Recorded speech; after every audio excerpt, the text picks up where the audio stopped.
अरशद शरीफ साहब के जो उनके जो कातिल मुमकिना या उनके साथ जो लोग थे या किन हालात में ये सब कुछ हुआ, इन पर बात करने से पहले आज जनाज़ा था हमारे यार अरशद शरीफ का, शहीद सहाफ़त का।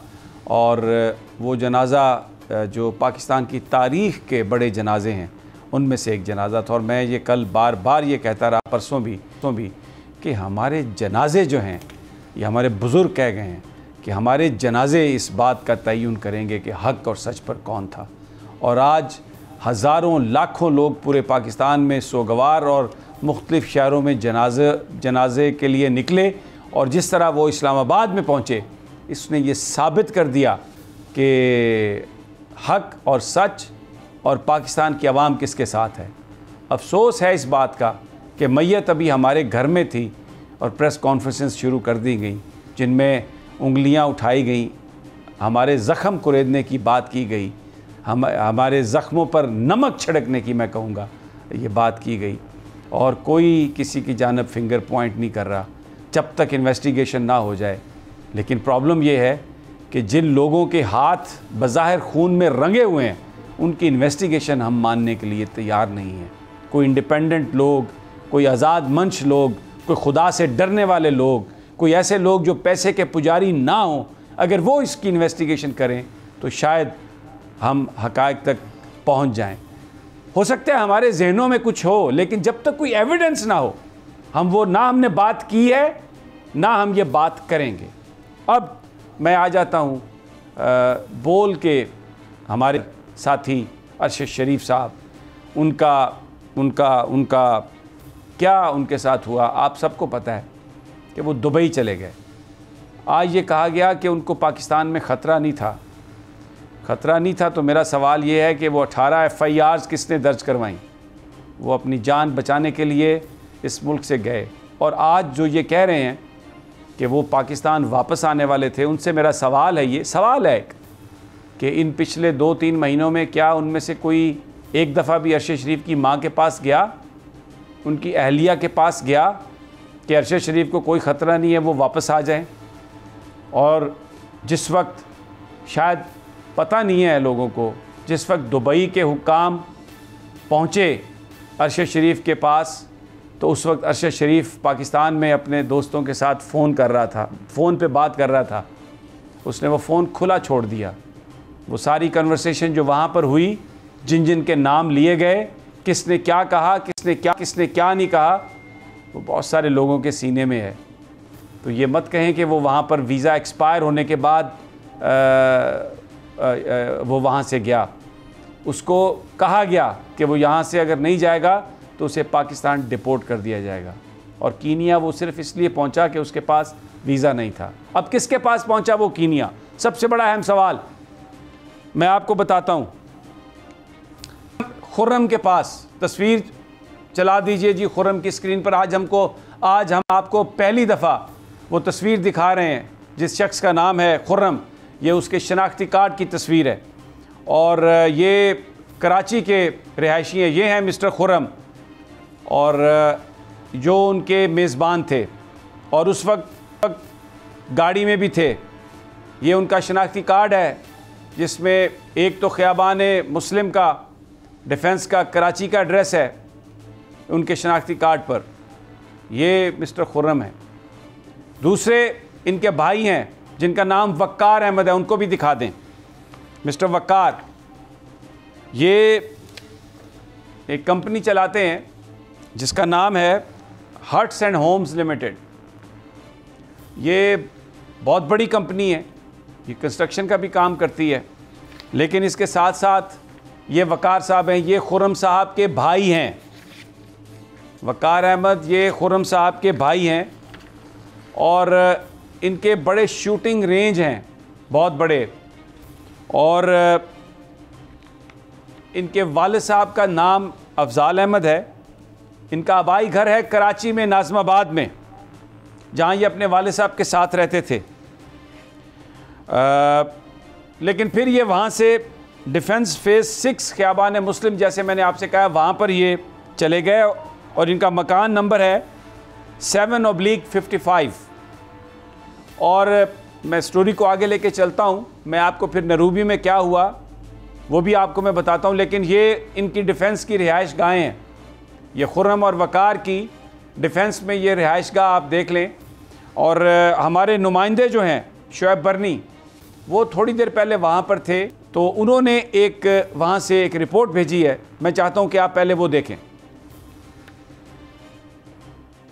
जी, मैं इस वक्त मौजूद हूँ कराची के इलाके डिफेंस में ख़ियाबान मुस्लिम पर, और इस वक्त मेरे अक़ब में जो आपको बंगला नज़र आ रहा है, यहाँ पर हमारे आने की बुनियादी वजह यह है कि जो अरशद शरीफ का जो कत्ल हुआ है सीनियर सहाफ़ी का कीनिया में, उनके साथ बताया जाता है कि जिस वक्त उनका फायरिंग करके उनको निशाना बनाया गया तो उस गाड़ी में जो शख्स मौजूद था वो कराची में इस बंगले का रिहायशी है। 2 लोगों का जिक्र आ रहा है, मुसलसल जो इन्वेस्टिगेशन चल रही है, एक खुर्रम और एक वकार। इसी तरह से हमें ये पता चला कि हमने उनसे रब्ता करने की कोशिश की, हमारी जानिब से बोल न्यूज़ की जानिब से उनको मैसेज किया गया, उनके मोबाइल फ़ोन जो हमें कीनिया के मिले थे हमने उस पर कॉल की, लेकिन हमें कोई वहाँ से जवाब नहीं आया। इसी वाक़े की खोज लगाने के लिए बोल न्यूज़ की टीम यहाँ पहुँची है। मैं इस वक्त इसी बंगले के बाहर मौजूद हूँ, आपके सामने ये वो बंगला है, आप यहाँ पे देख सकते हैं।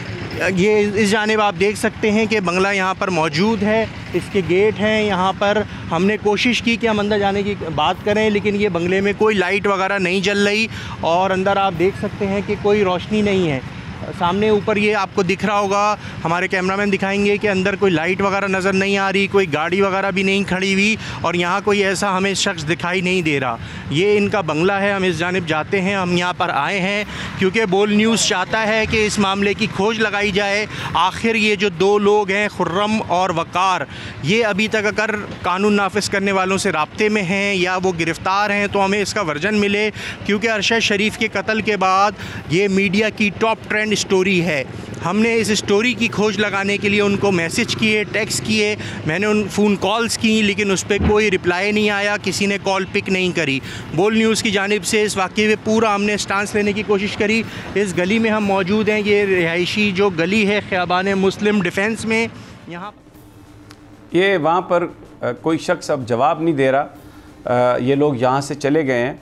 ज़रा दोबारा तस्वीरें दिखा दीजिए। वकार और उनकी खुर्रम की, ये दोनों सगे भाई हैं, अफजाल अहमद साहब के ये साहबजादे हैं। और अब जो कंपनी है इनकी, मैं आपको बताता हूँ कि नैरोबी में ये क्या काम करते हैं। मैंने आपको बताया हट्स एंड होम्स, ये वो कंपनी है जिसके बड़े शूटिंग रेंज हैं, इनके फॉर्म्स हैं जिसमें शैले हैं, और ये बुनियादी तौर पर इनका जो बहुत बड़ा बिज़नेस है ये अमेरिका की आर्मी के साथ है। ये इनकी जो सारी ये जो फैसिलिटीज़ हैं ये अमेरिकी फ़ौज को भी किराए पर देते हैं और दूसरे ममालिक को भी, और ये मुख्तलिफ़ जो ममालिक हैं उनको ये असलहा सप्लाई करते हैं। इनका जो काम है वो असले का काम है, और ये सप्लाई करते हैं मुख्तलिफ़ मुल्कों को। डेफिनेटली वहाँ की जो डिफेंस फोर्सेस होंगी या जो दूसरे कोई सरकारी नीम सरकारी जो भी इदारे होंगे, उनको ये असला फ़राहम करते हैं, जिसे आम ज़बान में कहते हैं कि अमेरिकन मेड आर्म्स एंड एमुनेशंस। शिकारी भी लेते हैं और भी बहुत सारे लोग लेते हैं। कीनिया को भी देते हैं, ये भारत को भी देते हैं, पाकिस्तान को भी, और फिर इसके साथ ये शूटिंग ट्रेनिंग भी देते हैं। इनका काम ये है। हमारे पास ये इत्तलात हैं कि अरशद शरीफ के साथ जिस वक्त उनका कत्ल हुआ, ये दोनों उस गाड़ी में मौजूद थे जिस गाड़ी में अरशद शरीफ की मैयत थी। गोलियां फायर हुई, ना खुर्रम को गोली लगी, ना अफजाल को कोई, ना उनको वकार को गोली लगी, लेकिन अरशद शरीफ शहीद हो गए। उनके सर में भी गोली लगी, उनके सीने में भी गोली लगी, उनके कंधे की हड्डियां भी टूटी, लेकिन वकार को और खुर्रम को कोई खराश तक नहीं आई। उसके बाद कुछ इन्होंने टेलीफोन कॉल्स की, कुछ लोगों को ये सिचुएशन उन्होंने बताई, वो डाटा भी अवेलेबल हुक्काम को है। कि कहाँ कहाँ किस किस को कॉल की गई। उसके बाद ये जो वकार साहब हैं, इनकी ये जो भी तस्वीर आपको नज़र आ रही है, अब आपको ये तस्वीर नज़र नहीं आएगी। लिंक्डइन से इनका जो अकाउंट है वहाँ से ये तस्वीर गायब हो गई। वकार का और खुर्रम का टेलीफ़ोन बंद है। अगर आप उनसे रब्ता करने की कोशिश करें तो आगे से जवाब मिलता है कि ये टेलीफ़ोन बंद है। वो कीनिया में हैं, कहीं और चले गए हैं, किसी की पनाह में हैं, इसका कोई इल्म नहीं है। लेकिन पाकिस्तान में उनके रवाबत, उनकी टेलीफ़ोन कॉल्स, सारा वो डाटा अवेलेबल है। और मैं इस मामले में ज़्यादा बात नहीं करूँगा, मैं ये छोड़ता हूँ इन्वेस्टिगेटर्स पर कि वो डाटा मौजूद है कि किन के साथ गुफ्तगू हुई, और उससे पहले भी जिनके साथ उनकी गुफ्तगू रही है वो सब चीज़ें बहुत सारे लोग जानते हैं। आज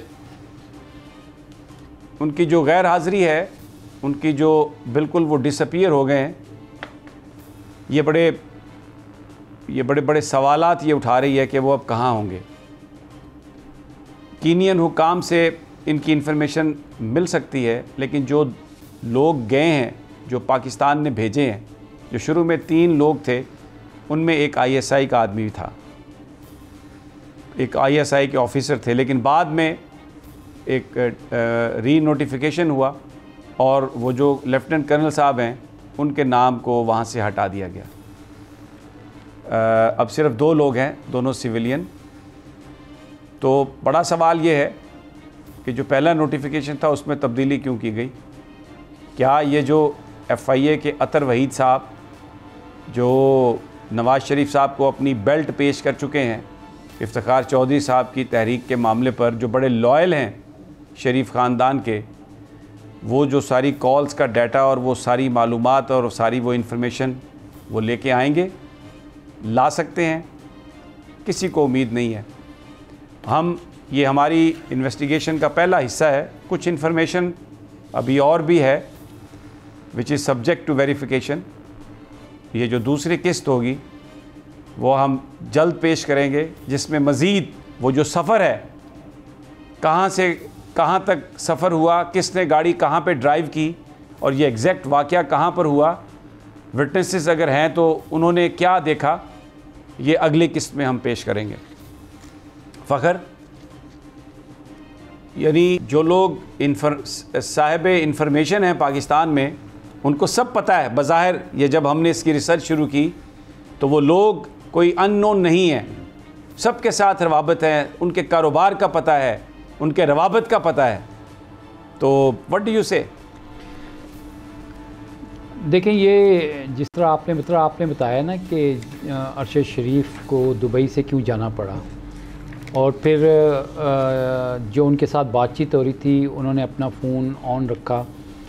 अब ये सारी चीज़ें जो हैं ये इस चीज़ की तरफ हमें लेके जाती हैं कि अरशद शरीफ को वहाँ से निकालने के लिए किसने मजबूर किया।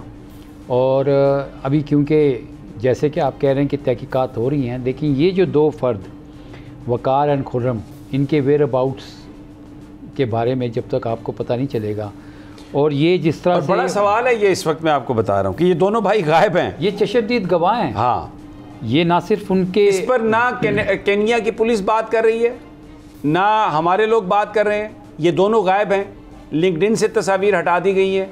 अगर आप जाएं तो हट्स एंड होम्स के बारे में, जो इनके शूटिंग रेंज है, उसके बारे में आपको कोई इन्फॉर्मेशन अब नहीं मिलेगी। ऐसा लगता है जैसे टोटली इनको वाइप आउट कर दिया गया।